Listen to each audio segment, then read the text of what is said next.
Hello दोस्तों, सुनो कहानी चैनल में आपका एक बार फिर से स्वागत है। दोस्तों, जो लोग मेरे चैनल पर नए हैं और मेरी कहानियाँ पसंद आती है तो प्लीज़ चैनल को ज़रूर सब्सक्राइब करें। दोस्तों, आज मैं आपके लिए लेकर आई हूँ कुणाल श्रीवास्तव जी का किशोर उपन्यास जिसका नाम है दरियाबर द्वीप की शहजादी। दोस्तों, आपको यह कहानी बहुत पसंद आएगी, तो आइए सुनते हैं दरियाबर द्वीप की शहजादी। हारान शहर जितना भरा पूरा और खुशहाल था, वहाँ का बादशाह भी उतना ही नेक और दरिया दिल था। वह अपनी रहमदिली के लिए दूर दूर तक मशहूर था। उसके पड़ोसी अमीर और सुल्तान उसकी इस प्रसिद्धि और बेशुमार दौलत से बहुत जलते थे। वे हमेशा इसी ताक में रहते कि कब मौका मिले और कब वे हारान शहर पर कब्जा जमा ले।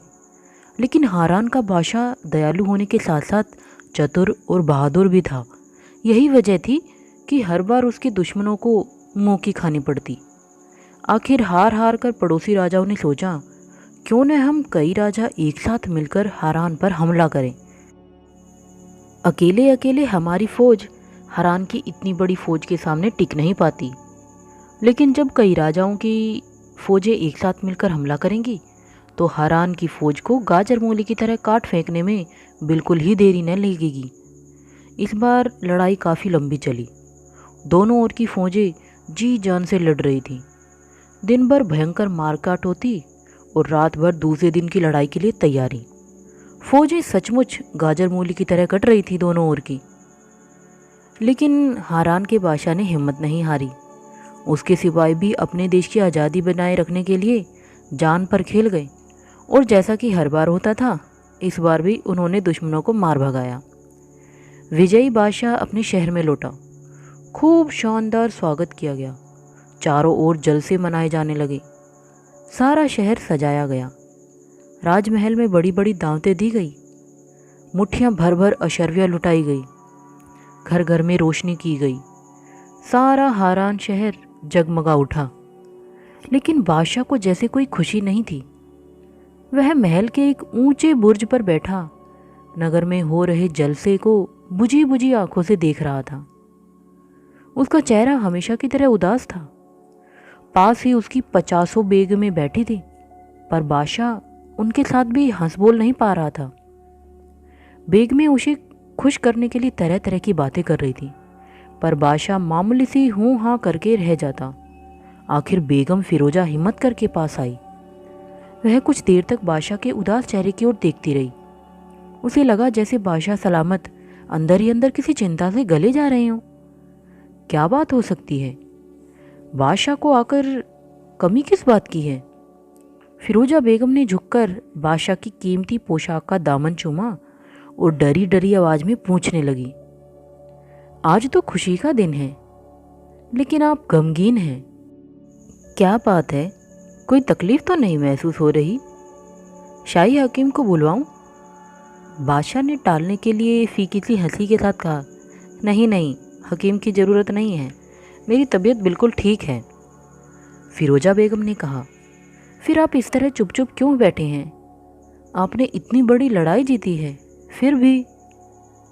बादशाह ने अनमनेपन से कहा, नहीं, उदास नहीं हूँ।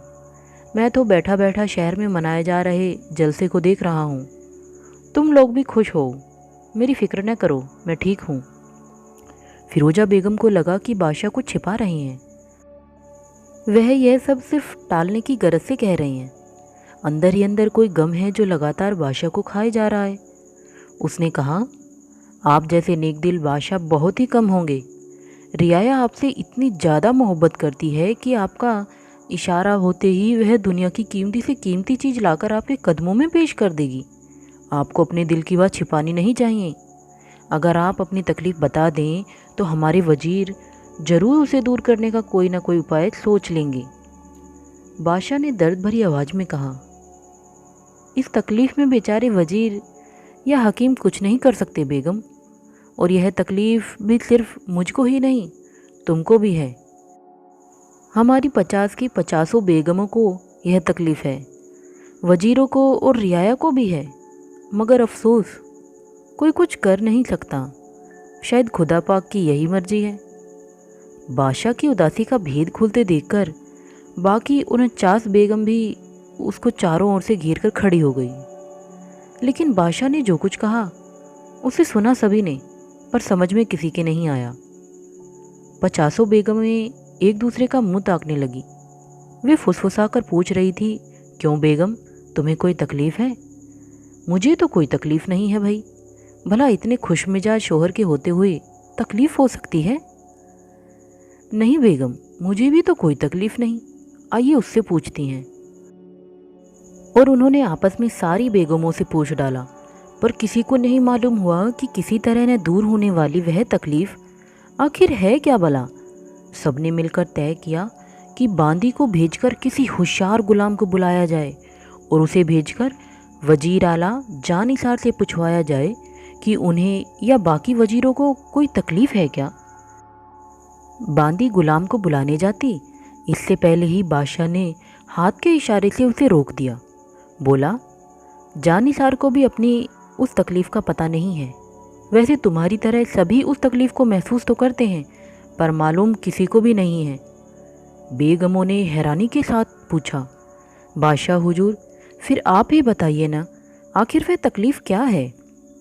बादशाह ने दर्द भरी आवाज़ में कहा, बेगम, हमारा इतना बड़ा राज्य है, इतनी धन दौलत है, सब कुछ तो है, लेकिन यह सब किसके लिए है? हमारे बाद हमारी इतनी बड़ी सल्तनत का बादशाह कौन होगा? हमारे कोई लड़का नहीं है। यह क्या कोई मामूली तकलीफ़ है?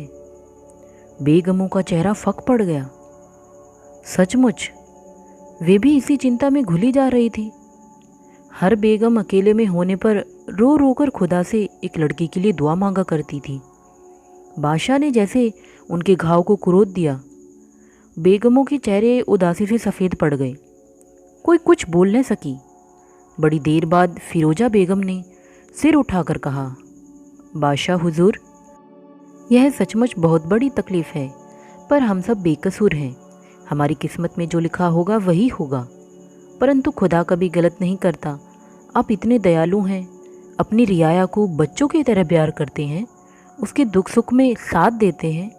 खुदा आप पर ज़रूर रहम करेगा। हरान का शहजादा ज़रूर पैदा होगा। हमारी किस्मत कितनी अच्छी है जो आप जैसा शोहर मिला है, राजपाट मिला, इतना ऐश व आराम। सचमुच हम बहुत खुशनसीब हैं। खुदा की मर्जी होगी तो हमें आंखों का नूर भी मिलकर रहेगा। जब आप अपनी रियाया पर इतने मेहरबान हैं तो खुदा भी आप पर मेहरबान होगा। और उसी रात बादशाह ने सोते हुए एक सपना देखा। सपने में कोई उससे कह रहा था, तेरी मुराद बहुत जल्दी पूरी होगी बादशाह। सुबह उठते ही रोज़ की तरह खुदा की इबादत कर, ज़मीन पर 2 बार सिर झुका और फिर शाही बाग में जा। वहाँ पर माली से एक अनार मंगवाकर उसके दाने खा ले, तुझे ज़रूर अपना वारिस नसीब होगा। हड़बड़ाकर बादशाह की आंखें खुल गई। वह जल्दी से बिस्तर पर उठ बैठा और चपचपाकर इधर उधर ताकने लगा। फिर उसने कमरे के दरवाजे पर खड़ी बांदी को बुलाकर पूछा, इस कमरे में अभी कौन आया था? बांदी डर के मारे थरथर कांपने लगी। उसने हाथ जोड़कर कहा, आका हुजूर, गुस्ताखी माफ़ हो, इस कमरे में तो कोई नहीं आया। मैं बराबर पहरे पर तैनात थी। हुजूर चाहें तो दूसरी पहरेदारियों से भी पूछ सकते हैं। बादशाह ने गौर से बांदी की आंखों में देखा। उसने महसूस किया कि बांदी झूठ नहीं बोल रही है। तब उसने ताज्जुब से पूछा, कोई नहीं आया तो फिर कौन कह रहा था कि? बांदी ने कांपती आवाज़ में पूछा, क्या कह रहा था? शायद आका ने कोई सपना देखा है। बादशाह ने तेज आंखों से घूरकर पहरेदारिन की ओर देखा और हुक्म दिया, तुम जाओ, बेगमों को इधर भेज दो। बेगमें आई। तब तक बादशाह वैसा ही अचकाया हुआ पलंग पर बैठा था। उसने बेगमों से सारी बातें बताई। बेगमों ने कहा, कल शाम को हुजूर इसी बारे में बातें कर रहे थे, शायद इसलिए ही यह सपना आया होगा। बादशाह ने कुछ सोचते हुए कहा, हो सकता है यह सपना ही हो, पर मैं उस आदमी की बताई तरकीब के मुताबिक ही काम करूँगा। शायद इसी से खुदा हमारे ऊपर खुश हो जाए। मैं अनार के 50 दाने खाऊंगा। हो सकता है इससे तुम 50 बेगमों से एक एक लड़का पैदा हो। बेगमों ने अदब से झुककर कहा, मालिक हमारे ऊपर बहुत मेहरबान लगते हैं। और वे भी बादशाह के साथ झुककर खुदा की इबादत करने लगी। सब मन ही मन खुश थी। कौन जाने खुदा सचमुच ही उनकी गोद भर दे। बेगम फिरोजा समरिया की शहजादी थी और उसका भाई समर इस समय समरिया का अमीर था। वह अपनी बहन को बहुत प्यार करता था। इधर बहुत दिनों से फिरोजा समरिया नहीं गई थी। अमीर को भी उससे मिलने का बहुत मन होता था, पर राजकाट के झंझटों में उलझा रहने के कारण उसे बहुत चाहने पर भी अपनी बहन को देखने के लिए हारान जाने का मौका नहीं मिल रहा था। आखिर उसने निश्चय किया कि वह अपनी बहन फिरोजा को समरिया बुलवा लेगा और उसने तुरंत ही लाव लश्कर के साथ एक दूत हारान रवाना कर दिया। दूत के साथ उसने हारान के बादशाह के लिए तोहफे में बहुत सी कीमती जवाहरात भेजे और संदेश दिया कि फिरोजा को कुछ दिनों के लिए समरिया भेज दिया जाए। फिरोजा बहुत दिनों बाद अपने प्यारे भाई के पास आ रही थी, इसलिए अमीर समर ने सारे शहर में उत्सव मनाने की मुनादी करवा दी। फिर जब उसे पता चला कि फिरोजा कुछ ही दिनों में माँ बनने वाली है, तब तो वह खुशी के मारे पागल ही हो उठा। वह जानता था कि हारान के बादशाह के यहाँ फिरोजा के अलावा 49 बेगमें और हैं, पर लड़का किसी भी बेगम के नहीं है। उसे पूरा विश्वास था कि फिरोजा के लड़का ही होगा और वही हारान के तख्त पर बैठेगा, क्योंकि बादशाह फिरोजा को बहुत ज़्यादा चाहते थे। उसने ढेरों गुलाम और बांदिया फिरोजा की सेवा में लगा दिए। वह खुद भी मौका निकालकर फिरोजा की हाल खबर मालूम करता रहता। हर तरह से फिरोजा की देखभाल की जाने लगी। धीरे धीरे 2-3 महीने बीत गए। उस दिन अमीर समर सोकर उठा ही था कि एक बांदी दौड़ी दौड़ी आई और बोली, आका हुजूर खुश हों, शहजादी को लड़का हुआ है। अमीर समर ने खुश होकर अपने गले में झूलता हुआ बेशकीमती हार निकाला और खुशखबरी सुनाने वाली बांदी की ओर फेंक दिया। पलक झपकते सारे शहर में खबर फैल गई। अमीर समर ने खजांची को बुलाकर खजाना खोल देने के लिए कहा। वह खुद खड़ा होकर अपने सामने गरीबों को अशर्फियाँ, पोशाकें और खाना बंटवाने लगा। अमीर समर ने सबसे चतुर 5 सवारों को बुलवाया और उन्हें तरह तरह के कीमती तोहफे सौंपता हुआ बोला, तुरंत हारान जाओ, जितनी जल्दी वहाँ पहुँच सको बादशाह को ये तोहफा देना और खुशखबरी सुनाना कि अब वह अपनी सल्तनत के वारिस के लिए कतई अफसोस न करे। बेगम फिरोजा के शहजादा हुआ है। हवा की तरह तेज भागने वाले 5 नस्ली घोड़ों को लेकर घुड़सवार तुरंत उड़ चले। जल्दी पहुंचने के लिए ही उन्होंने रास्ते में कहीं आराम भी नहीं किया और रास्ते के जंगलों, नदियों, घाटियों को लांघते हुए वे हारान जा पहुँचे। लेकिन हारान पहुँचने पर उनकी ताज्जुब का ठिकाना न रहा। यहाँ भी समरिया की ही तरह खुशियाँ मनाई जा रही थी, बल्कि उससे भी कहीं ज़्यादा। वे ताज्जुब से एक दूसरे की ओर देखने लगे। बड़ी देर बाद एक ने कहा, लगता है हारान के बादशाह को शहजादे के पैदा होने की खबर मिल चुकी है। दूसरे घुड़सवार ने अविश्वास से कहा, ऐसा हरगिज़ नहीं हो सकता। समरिया भर में हम लोगों से होशियार घुड़सवार और कोई नहीं है। भला इतनी जल्दी वहाँ से कौन आकर बादशाह को खबर दे सकता है। सभी घुड़सवार पसोपेश में खड़े थे। कहाँ तो वे इस उम्मीद से लगातार सफ़र करते हुए इतनी जल्दी हारान पहुँचे थे कि शहजादे के पैदा होने की खुशखबरी सुनाकर वे बहुत बड़ा इनाम हासिल करेंगे। लेकिन यहाँ तो बात ही बिल्कुल उल्टी थी। उन घुड़सवारों को इस बात का घमंड था कि वे सिर्फ समारिया के ही नहीं, बल्कि दुनिया भर के सबसे तेज और होशियार घुड़सवार हैं। इस समय वह घमंड भी जैसे टूट गया। उन बेचारों का सिर शर्म से लटक गया। भला अब वे समरिया लौटकर अपने साथियों से क्या कहेंगे जब वे पूछेंगे कि हारान में क्या इनाम मिला। तो आखिर एक घुड़सवार से नहीं रहा गया। उसने कसमसाते हुए कहा, भाई यह तो बड़ी अनहोनी बात लगती है कि कोई हमसे भी पहले आकर यहाँ खबर दे जाए। क्यों न हम किसी और से पूछ के देखें। दूसरे साथियों ने उसका मजाक उड़ाया, जो साफ दिखाई दे रहा है उसमें क्या पूछना। चलो हम अपना फ़र्ज तो पूरा कर ही दें। फिर भी पूछ लेने में हर्ज क्या है। आखिर पता तो चले बादशाह को शहजादे के पैदा होने की खबर मिली तो कैसे मिली। तभी हटो बचो करते हुए घुड़सवारों की एक कतार आई और आगे बढ़ गई। समरिया के 5 घुड़सवार कुछ समझे, इसके पहले ही घुड़सवारों की दूसरी कतार आ गई। समरिया के घुड़सवारों ने उनके कंधे से कंधा मिलाते हुए पूछा, भाई आज यहाँ इतना जश्न क्यों मनाया जा रहा है? कोई खास बात है क्या? हारान के घुड़सवार ने उसे घूर कर देखा, फिर मुस्कुराते हुए बोला, नए लगते हो, कहाँ से आए हो? समरिया के घुड़सवार ने कहा, हम तो समरिया के हैं, हारान शहर में अभी अभी दाखिल हुए हैं कि। हो, हारान के घुड़सवार ठठा ठठा कर हंस पड़े। तब तो आप लोग हमारे बादशाह हुजूर की ससुराल के हैं। बेगम साहिबा भी तो वहीं गई हुई हैं। कहिए क्या हाल है? और यहाँ भाई सचमुच आज बेहद खुशी का दिन है। बादशाह हुजूर के कहाँ तो कोई भी औलाद नहीं थी, और कहाँ आज ही 49 बेगमों से 49 शहजादे हुए। आज तो बस खुशी ही खुशी है। वजीर आला की सवारी भी महल की ओर ही जा रही है। अच्छा, समरिया का एक घुड़सवार जल्दी से बोला, लेकिन भाई 49 नहीं बल्कि कहो कि 50 बेगमों से 50 शहजादे हुए हैं। हम लोग भी यही खुशखबरी लेकर आए हैं। समरिया में भी बेगम साहिबा को शहजादा हुआ है, मुबारक हो। फिर तो ऐसी रेलपेल मची कि पूछे नहीं। समरिया के घुड़सवार जब जरा संभले तो वे हारान के वजीर आजम के जानिसार के सामने खड़े थे। आखिर वे बादशाह के सामने पेश किए गए। उन्होंने अमीर समर के भेजे तोहफे भेंट किए और खत दिया। वजीर ने जोर जोर से खत पढ़ दिया। सुनकर बादशाह एक बार फिर खुशी से उछल पड़ा। उसके हाथों में जो भी कीमती चीज़ें आई उसने समरिया के घुड़सवारों को इनाम में दे दी। समरिया के घुड़सवार उसका खुशी भरा पागलपन देख देख कर हैरान होते रहे। हर बार इनाम पाने पर वे अदब से झुककर सलाम बजाते। बादशाह ने वजीर से कहा, इन घुड़सवारों को खजाने से और इनाम दिलवाइए, इनके आराम का इंतजाम किया जाए। फिर जब ये जाने लगे तो मैं अपने हाथों से खत लिखकर बेगम साहिबा को भिजवाऊंगा। घुड़सवारों ने फिर झुककर सलाम किया और अदब के साथ पीछे हटते हुए बाहर चले गए।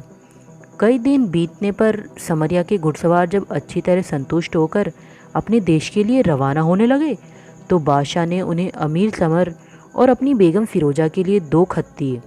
उनमें लिखा था कि बेगम फ़िरोज़ा के अलावा जो 49 बेगमें हारान में थी उन सबको खुदा की मर्ज़ी से एक एक शहज़ादा मिला है। यहाँ चूँकि 49 शहज़ादे हैं ही, इसलिए फ़िरोज़ा का शहज़ादा समरिया में ही रहे। अमीर समर का भी कोई शहज़ादा नहीं है, सो फ़िरोज़ा और शहज़ादा वहीं रहें तो भी कोई हर्ज नहीं। शहज़ादा चूँकि खुदा की देन है, इसलिए उसका नाम खुदादाद रखा जाए और उसके पालन पोषण और पढ़ाई लिखाई का इंतज़ाम वहीं पर किया जाए। बेगम फ़िरोज़ा और शहज़ादा खुदादाद तब तक हारान ना आए जब तक कि बादशाह खुद उन्हें न बुलवाएं। घुड़सवारों ने दोनों खत संभल कर रख लिए और बादशाह की दी हुई भेंटें लेकर फिर हवा की जैसी तेज़ी से समरिया की ओर उड़ चली। वे बिल्कुल खामोश थे, पर सबके मन में एक ही सवाल था, आखिर बादशाह ने ऐसा हुक्म क्यों दिया? खुदादाद समरिया के राजमहल में पलकर धीरे धीरे बड़ा होने लगा। वह दिन दूना रात चौगुना बड़ा हो रहा था और इससे भी तेज रफ्तार से बढ़ रही थी उसकी चतुराई और बहादुरी। वह दयालुता में भी अभी से खूब बढ़ा चढ़ा था। अमीर समर उसे देखता तो खुश होकर छाती से लगा लेता और कहता, खुदादाद तो बिल्कुल अपने बाप पर गया है। हारान में पल रहे 49 में से एक भी बादशाह से इतना मिलता जुलता नहीं होगा। इसकी तो एक ही अदा अपने बाप से मिलती है। तबीयत भी क्या बादशाही पाई है। ज़रूर यही हारान की गद्दी पर बैठेगा। इससे अच्छा हकदार बादशाह को कोई और मिल ही नहीं सकता। लेकिन ये बातें सुनकर बेगम फ़िरोज़ा का चेहरा उतर जाता और उसकी आंखों से आंसू बह निकलते। वह हसरत भरी आंखों से खुदादाद की ओर देखा करती थी। भरी भरी देह, बड़ी बड़ी सुंदर आँखें और चेहरे से टपकता हुआ रोब। उसकी बातें और कारनामे किसी बादशाह से कम नहीं होते थे। वह अपने साथियों में भी बादशाह और रियाया का ही खेल खेला करता। दरबार में खुदादाद बादशाह बनकर बैठता, कुछ वजीर बनते, कुछ दूसरे अफसर और कुछ एक सिपाही, बाकी सब रियाया होते थे। खुदादाद एक ऊंची जगह को राज सिंहासन मानकर उसी पर बैठता था और प्रजा बने साथियों की शिकायतें सुनकर फैसले करता। किसी को सज़ा देता, किसी को इनाम। बेगम फ़िरोज़ा खुदादाद के कारनामे देखकर, उसके फैसले और उसकी दलीलें सुनकर ताज्जुब से दांतों तले उंगली दबा लेती थी। वह मन ही मन फूली नहीं समाती थी। सोचा करती अगर खुदादाद को मौका मिला तो वह बहुत अच्छा और हर तरह से काबिल बादशाह साबित होगा। लेकिन तुरंत ही बेगम फिरोजा के मन में एक शंका पैदा हो जाती है। वह सोचने लगती है, आखिर हारान के बादशाह ने उसे और खुदादाद को अपने से इतनी दूर क्यों रख छोड़ा है? क्या उन्हें अपनी प्यारी बेगम और शहजादे पर प्यार नहीं आता? एक बार शहजादे को देखने का भी मन नहीं होता क्या? अमीर समर अक्सर गुस्से में आकर अपनी बहन से कहता, तू नहीं समझती फिरोजा, तेरी सौतें तो अपनी अपनी तिड़कम में लगी होंगी कि उनका शहजादा ही आगे चलकर हारान का बादशाह बने। तू वहाँ नहीं है, यह तो उनके लिए और भी अच्छी बात है। फिर क्यों बादशाह को तेरी याद दिलाएंगी? और फिरोजा को पक्का विश्वास हो गया कि उसकी सौतें जरूर अपनी अपनी चाल चल रही होंगी, सभी गद्दी को हथियाने के लिए तिकड़म कर रही होंगी। जब अमीर समर खुदादाद के बादशाह बनने की बात करता तो बेगम फिरोजा की आंखों से आंसू चू पड़ते। वह सोचती, उन 4 शहजादों की चालबाजियों के आगे भोले भाले खुदादाद की भला क्या चलेगी। अमीर समर उसे समझाता, तू घबराती क्यों है? खुदादाद को जरा बड़ा हो जाने दे, यह अकेला ही अपना हक लेने के लिए काफ़ी है। बेगम फिरोजा शक भरी आवाज़ में कहती, क्या पता वे शहजादे कैसे हैं, वे हमेशा बादशाह के पास भी रहते हैं। फिर जब अनजान खुदादाद वहाँ पहुँचेगा तो वे सब उसे भगाने के लिए एक भी तो हो सकते हैं। खुदादाद कौन सा वहाँ अभी जा रहा है, और जाने पर उसे भगा देना इतना आसान नहीं होगा। पीछे से मदद करने के लिए मेरी फ़ौज भी तो है। अमीर समर खुदादाद को चूम लेता, क्यों बेटा, लड़ोगे ना? खुदादाद जोश में आकर कहता, हाँ मैं लड़ूंगा और सबको हराकर खुद बादशाह बन जाऊंगा, मुझसे कोई नहीं जीतेगा। बेगम फिरोजा खुदादाद को खींचकर अपनी गोद में छुपा लेती। नहीं भैया, इस बच्चे के सामने लड़ने भिड़ने की बात मत किया करो, यह वैसे भी क्या कम शैतान है। तख्त मिले चाहे न मिले, मैं इसे उन दुश्मनों के बीच हरगिज़ नहीं जाने दूंगी। बेगम फिरोजा बार बार खुदादाद का सिर सूंघती और उसे चुमकर दुलारने लगती। क्यों, तू मेरे पास ही रहेगा ना? बड़ा हो जा, पढ़ लिख कर समझदार बन जा, फिर दरियाबर द्वीप की शहजादी से मैं अपने लाल की शादी करूंगी। तेरी बहू मेरी सेवा करेगी, तू कमा कर मुझे खिलाएगा, बस यही मेरा राजपाट होगा। बोल, करेगा ना शादी? हाँ करूँगा शादी। खुदादाद खुश होकर सिर हिला देता। अमीर समर आंखों से डराकर पूछता, और तख्त के लिए नहीं लड़ेगा? लड़ूंगा। अच्छा एक बात बता। फिरोजा बेगम उसे फिर चुमकर पूछती, लड़ाई लड़ेगा कि शादी करेगा? खुदादाद तुरंत जवाब देता, लड़ाई करके बादशाह भी बनूंगा और दरियाबर द्वीप की शहजादी से शादी भी करूंगा। फिरोजा बेगम कांप उठती, क्या खुदादाद इन दोनों में से एक भी सुख पा सकेगा? तो दोस्तों आज के लिए सिर्फ इतना ही। आगे क्या हुआ ये हम सुनेंगे अगले वीडियो में।